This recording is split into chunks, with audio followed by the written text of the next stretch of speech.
بسم الله إن الحمد لله نحمده ونستعينه ونستغفره ونعوذ بالله من شرور أنفسنا ومن سيئات أعمالنا من يهد الله فلا مضل له ومن يضلل فلا هادي له وأشهد أن لا إله إلا الله وحده لا شريك له وأشهد أن محمدا عبده ورسوله صلى الله عليه وسلم بلغ رسالة وأدى الأمانة ونصح الأمة وجاهد في الله حق جهاده حتى أتاه اليقين.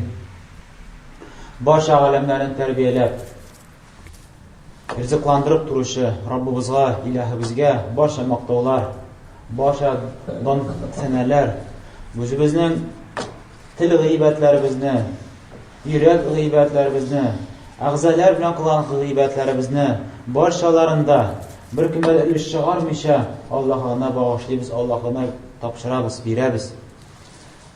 Ham kimni Alloh taolo xoh qilib ko'ndirsa, kimga Alloh taolo yuragin nurlandirsa, yoqilib ketsa, yuragini islom dinini yoritib ketsa, uni bir kimda adashtira olmas. Uni bir kimda uni yuragidan ul nurni, ul yoqiliqni tortib ola olmas. Kimni Alloh taolo shu nurdan, xayrlikdan mahrum etsa, bir kimda ona shu zo'r ne'matni bera olmas. Shuningda shahodat keltiramiz, shuningda g'iybat qilirga loyiqli ravishda birgina ilahimiz bor. Boshqa ilahlar yo'q. Boshqa g'iybat qiladigan zotlar yo'q. Ul Alloh taolo, o'z Robbimiz, u bizni tarbiyalab borliqqa keltirishimiz. Anga barcha maqtovlar. Ham shahodat beramiz, shuningda Muhammad u Allohning elchisi, onun quli, onun suyukli payg'ambari. Ham biz Allohga jumalarda qarab ketgan edik, shaytondan saqlanish choralarini. Qardoshlar, bu bek muhim. Biz Allohni o'zidan qo'rqamiz. Ham ul qo'rquv g'iybat qo'rquv. Chunki sen ziyon tegizat razot ul Allohga. Ham Allohdan tish boshqalardan biz qo'rqmaymiz. Hatto shayton bo'lganda da, hatto sihri bo'lganda da, hatto boshqa shunday ko'rinmas, ko'rinmay turgan ziyonlar bo'lgan ishroqda da biz ulardan birsidan da qo'rqmaymiz. Chunki ularning ziyoni tim illa mag'ar Allohning tilagi bilangina. Sho'bg'ashlardan qo'rqib bir foyda yo'q. Qo'rqasizmi, qo'rqmaysizmi? Agar Alloh taolo saqlab qolmasa, sen saqlab qola olmaysan. Kirisincha biz o'tgan darsda oyat o'qidik, nishik jinlardan bo'lgan shaytonlar qachonlar ko'rdilar kishilar ulardan qo'rqqanini, ular masaydilar, maqtandilar, g'urlandilar, ham kishilarni qo'rqita boshladilar. Ham shulayda u. Haqiqatda da shulay u. Ham shuna da biz Allohdan qo'rqib qardoshlarim, ona yolvorib, ona sig'inib. Shayton bir qachon kishini qoldirmaydi. Har vaqtda tirisha o'zi bilan jahannamga o'stirib olib borga. U tirisha kishini dinsiz itirga eng birinchi sharatda. Ani kishini kufrlikka, shirkka kirtirga tirisha. Alloh bildira olmasa, kishi endi islom qabul etsa, la ilaha illalloh Muhammad rasululloh deb musulmon bo'lsa, u tirisha bu musulmon farzlarini o'tamasin, buruk. Turli yoqdan turli so'zlar bilan, turli yolg'on so'zlar bilan, turli oqlanu so'zlari bilan oqlay u kishini. Agarda endi shayton menga da kishi yetmasa, bu endi musulmon kishi farzlarini o'tay. Endi shayton kela ulug' gunohlar bilan ulug' gunohlar qil. Ham u vaqtda agarda musulmon kishi ulug' gunohlardan ayrila ekan, tiyila ekan, makruhlar bilan kela, makruh ishlar bilan kela. Agarda endi musulmon kishi makruh ishlardan tiyila ekan, ko'p ruxsat ishlar bilan kela, mubah ishlar bilan, ko'p oshov, ko'p yo'qlov, ko'p vaqtdan yo'q ayberga aramitu. Mana ko'rasizmi, shayton qoldirmay kishini. So'ng'in jibina ulanga tutuna. Ham shu shaytonning tog'i yovuz ishlaridan shayton qoldirmay kishini hatto Allohga g'iybat qilganda namozinda da. Моның хакында Пәйгамбәрбез саллаллаһу алейһи ва саллям безгә хәбәр бирә. Бу хадисне Абу Хурайра радиллаһу анһу тапшыра. Бу хадис Бухари һәм Муслим сүннәт җыентыгында килә. Пәйгамбәрбез саллаллаһу алейһи ва саллям әйтә: "Кайчан намазга азан булгач, шайтан азанны ишетү белән йөгерә. Йөгерә генә түгел, бәлкем артыннан җилләр чыгарып йөгерә. Тавышлар чыгарып, җил чыгара артыннан. Хакыйкый мәгънә белән, дөрес мәгънә белән. Артыннан җилләр чыгара, тавыш иттереп, тавыш белән чыгара. Хәтта азанны ишетмәс өчен. Ни өчен азанны ишетәсе килми? Бәлкем куркадыр. Бәлкем аңа бу азан тавышы аңа бик каты көчле тәэсир итә. Ул куркуыннан кача. Азанны ишетмәс өчен артыннан тавыш чыгарып, җил чыгара. Яки азанның җаваплыгыннан куркып. Чөнки кем азанны ишетә икән һәм азанга җавап кайтармый икән, Аллаһ кашына җавап бирәсе була. Шул җаваплыктан куркып. Яки мөмкиндер шулай мыскыл итә. Азан булган вакытта арттан җилләр чыгарып, шулай итеп каша, йөгерә. Һәм кашан азан ителеп беткәч, шайтан кире килә. Аманасан камат төшерә. Камат төшергәндә шайтан шул эшне эшли, каша. Анасан камат төшерелеп беткәч, шайтан тагы килә. Һәм мусламаннар намазга тезелешеп баскач, Аллаһка намаз укганда шайтан килә һәм вәсвәсә кыла. Искә төшер моны. Һәм хәтта Пәйгамбәр әйтә, хәтта кеше башына да килмәгән, уныткан әйберләрне, күптәнге әйберләрне искә төшерә башлый намазында. Хәтта шул дәрәҗәгә барып җитә, бу намаз укучы унутып та җибәрә, мин нинди рәхәттә икәнен. Шулай Пәйгамбәрбез саллаллаһу алейһи ва саллям икенче хадисендә хәбәр бирә. Бу хадисне Усман бин Абул Ас тапшыра. Ничек ул Пәйгамбәрбез саллаллаһу алейһи ва саллям кырына килә һәм әйтә: "Эй Аллаһның илчесе, чынлыкта шайтан намаз вакытында миңа килә. Һәм мине бутый башлый ди. Мин Коръән укыганда бутый, зикр кылганда, дуга кылганда, мин һәм намаз арасында килеп мине бутый." Шуңа Пәйгамбәрбез саллаллаһу алейһи ва саллям әйтә: "Бу шайтан ди. Ул шайтанның исеме Ханза. Һәм агар син шуны хис итсәң, икенче мәртәбә Аллаһ Тәгаләгә сыгын. Һәм сул якка 3 мәртәбә төкер." Һәм бу сахаби әйтә, Усман бин Абул Ас: "Мин моны эшләдем ди, һәм шайтан китте дә барды ди. Һәм Аллаһ Тәгалә шайтанны миннән ярак итте ди." Бу инде әлбәттә монда безгә күрсәтмә, сахабаларның дәрәҗәләрен дә үзебезнең дәрәҗәбез. Сахаби Аллаһ Тәгаләдән сыгына, аузу биллаһи минеш шайтанир раҗим дип әйтеп, сул якка 3 тапкыр төкерә, шайтан китә дә бара. Алар иманнары шундый бөек дәрәҗәдә, зур дәрәҗәдә булган. Ник моны әйтәм? Чөнки кайбер кешеләр, кайбер мусламан кардәшләр, кайчан бу хадисне әйткәч, алар әйтәләр: "Мин шулай эшләдем, китмәде шайтан." Ләкин без әйтәбез, Пәйгамбәрбез алдашмый. Пәйгамбәрбез дөрес әйтә.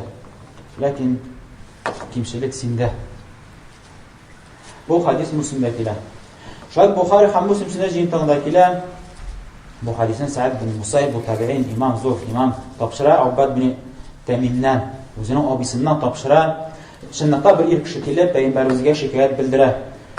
Намаз вакытында аңа төрле фикер килә, хәтта намаз бозылды дигән фикерләр килә. Яни арттан җил чыкты, менә тәһарәтен бозылды, менә шундый фикерләр килә. Аңа намаз вакыты, намаз эчендә.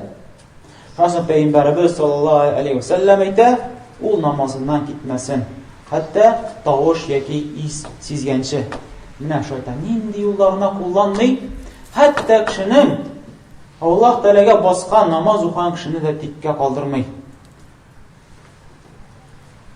Бу инде безгә күрсәтеп тора.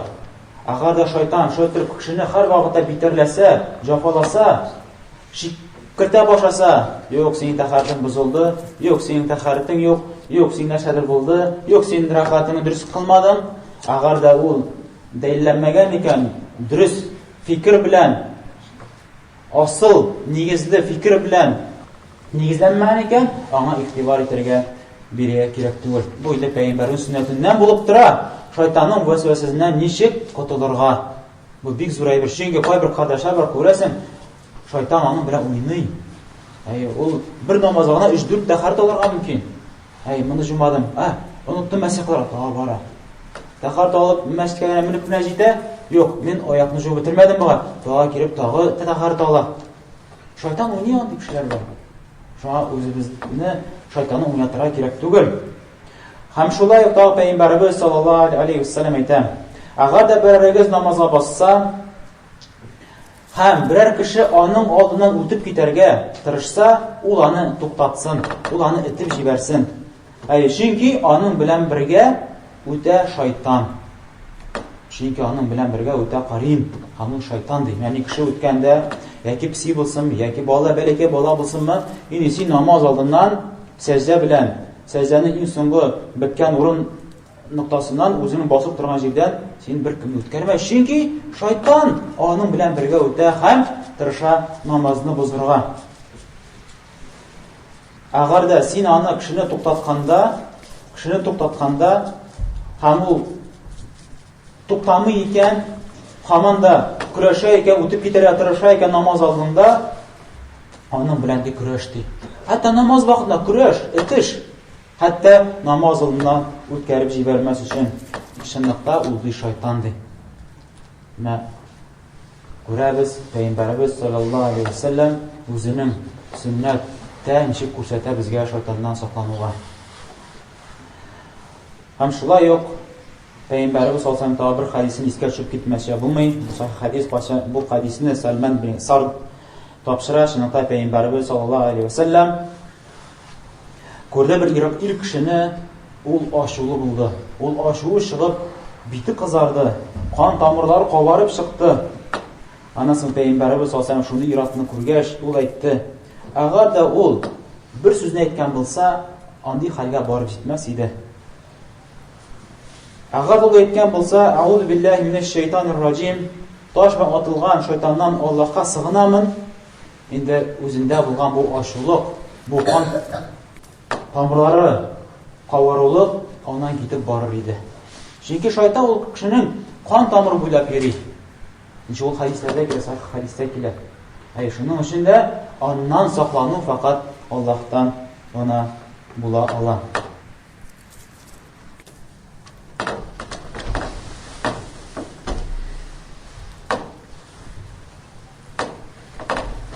Элхамдулиллахи раббил аламин. Ва аक़ибату лил-муттақин. Ва ла удвана илля алаз-залимин.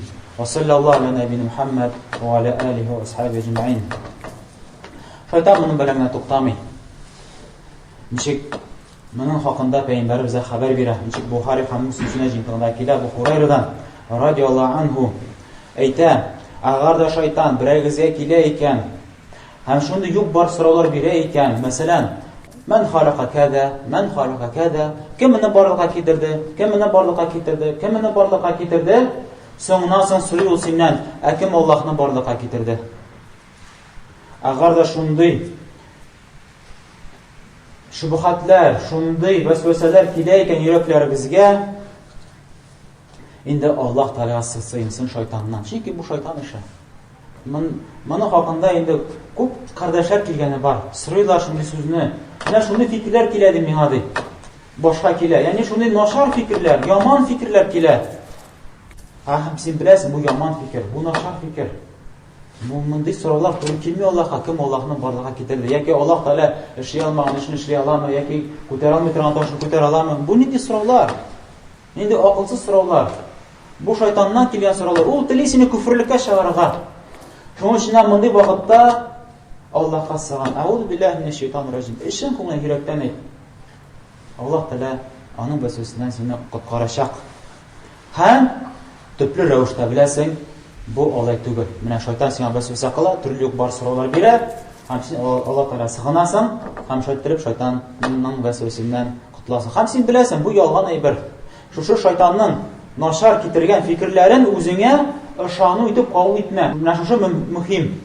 Син аны үзеңә ышану итеп кабул итмә. Бу шулай дип. Агар син шулай итеп йөрәгеңә шулай итеп кабул итсәң, шайтан белән килешкән буласың һәм Аллаһ сакласын, күферлеккә төшеп китәсең. Син килешмә һәм Аллаһ Тәгаләгә сыгына торган бул. Һәм шайтаннардан, шайтанның зыяннарыннан сакланудан иң зур сәбәпләреннән булып тора ул иләребезне саклау, үзебезне саклау харам эшләрдән. Иләребезгә сурәтләр, рәсемнәр кертмәү, фотоларны өйләргә тезеп чыкмау. Хәтта иң якын кешең булсаң да ул фотода. Моның хакында Пәйгамбәрбез саллаллаһу алейхи ва саллям хәбәр бирә. Иншалла Бухари һәм Муслим җинтында килә. Бу тар тапшыра бу хадисне. Пәйгамбәрбез саллаллаһу алейхи ва саллям әйтә: "Өйдә агар да эт яки сурәт булса, анда фәрештәләр кирми." Ул өйдә фәрештәләр юк. Агар да сурәт булса, яки эт булса.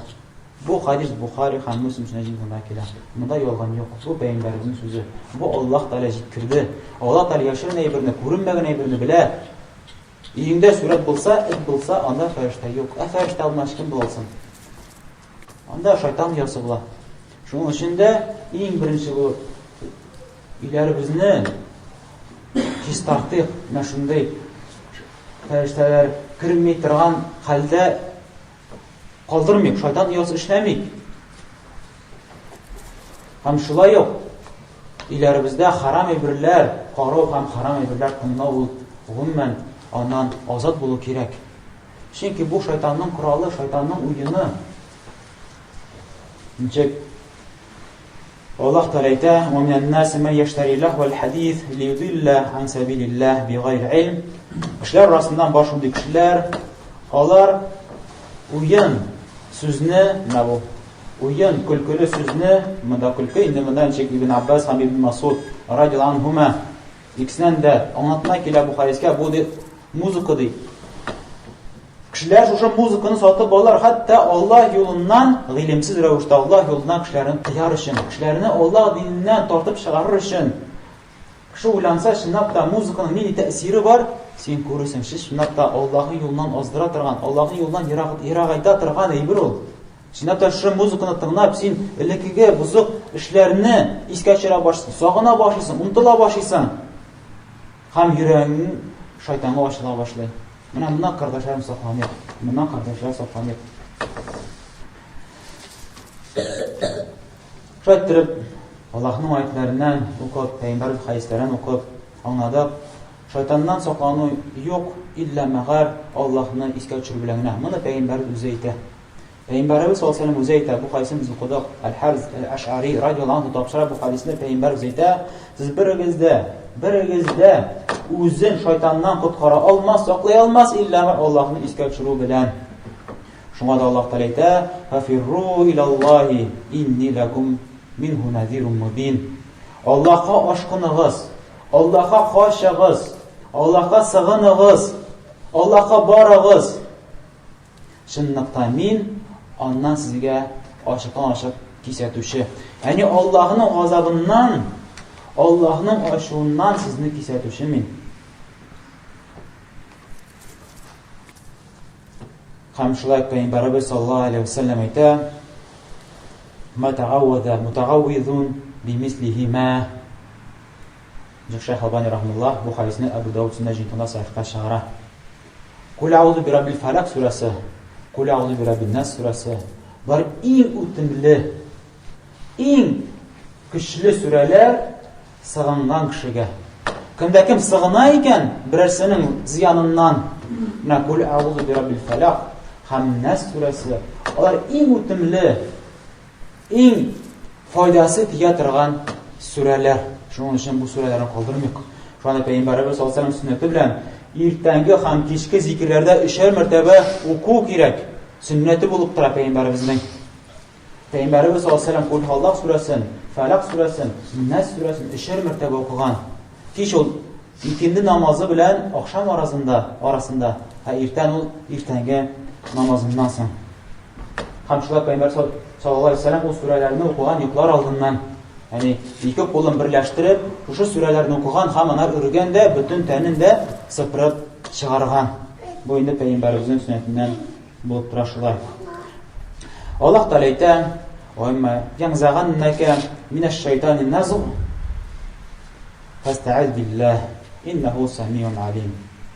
Agar da indi sina şeytandan birən vesvese kilsə, naşar fikirler kilsə şeytan yağından, ya ki hayırlıktan, izgilikten tiyatırgan fikirler kilsə, fastaiz billah. Allah Teala'ga sığın. Şınlıkta Allah Teala işitə seni. Semi Allah'ın ismi. Semi ol işitüşü. Hem ikinci manası Allah Teala cevap verüşü. Allah Teala cevap veresine sığınğa, dualarına. Hem alim Allah Teala bilüşü. Sen Allah'a muhtaç ikenliğini, hem sen Allah'ın yardımına muhtaç ikenliğini bile, hem sen de haldeykenliğini bile, hem Allah Teala cevap verüşü. O emme yanzahanneke mineşşeytan. Agar şeytandan vesvese kilse Allah Teala'ga sığın. Allah Teala'ga sığın. Şimdi kardeşlerim, buna bizge saklanı yolu şuşu. Saklanı yolu şuşu. Eğer Allah Teala şeytanını nindiyine ziyanlı zat bulmasın, elbette onun bu turmuşta bulunun hikmeti var. Zor hikmeti var. Çünkü kişi sıra vergen mümkün. Niçin için Allah Teala özü tıyıktıra orakını, zinanı, küfürlükünü, şirkini şeytandan her vaxta saklay bizni Allah Teala özü alar. Niçin barlığa getirgen, niçin bizni fitnelendire? Ne şunun için deyim o. Sınlar için. Kaysımızsın biz layıklı Allah'ın rahmetine, qaysı biz layıklı tuval, qaysı biz layıklı cennetke, qaysı biz layıklı cehennemge, ne şu şeytan arkalı, ne şu kızıktırgıç, yani ceheşindeyim, şu günahlar arkalı Allah Teala bizni sınay. Hem Allah Teala bularına bizni kaldırmadı elbette. Özündəgi bulan yerlerini təqdim etdi. Allah Teala özündən bulğan yerlerini təqdim etdi. Hem Allah'tan bulğan yerlerini kabul etdik, alıyıq, hem bilik. Allah'tan başkasına karşı urunu yok, çığı urunu yok. Bunu bilik, bunu tüptep anlayıp biz bunu. Allah kına bizim karşımızda. Buradan bizge bir kimde fayda bire olmay. Hem bizni bir kimde bir insan tutkara olmay. Bu bizim irtikadımız, ışanığımız. Şuna kaytık Allah Teala'ga, aşkınlık Allah Teala'ga. Şunlukta indi kimde şu yolda, hayırlı yolda bulsa, Allah'ın kullarından bulsa, indi ona bir kim bir nese ziyan etmez.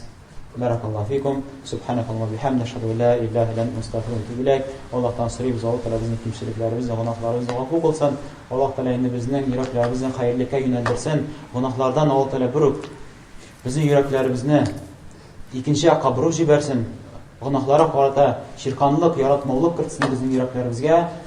Indi bizim dualarımıza muhtaç buluşu, vefat bulgan, meyit bulgan kardeşlerimizden Allah Teala kimseliklerini gafur kılsın, kabirlerini erkin kılsın. Indi kabir gazaplarına saklasın. Hem indi kıyamet günde barşalar bize kubarılgaç, cennette yaşayıp birge koşuya yazsın. Rabbena atina fid dunya hasene ve fil ahireti hasene ve qina azaban nar. Ekranka Rabbena ve ileyke nasir. Aqimus salat.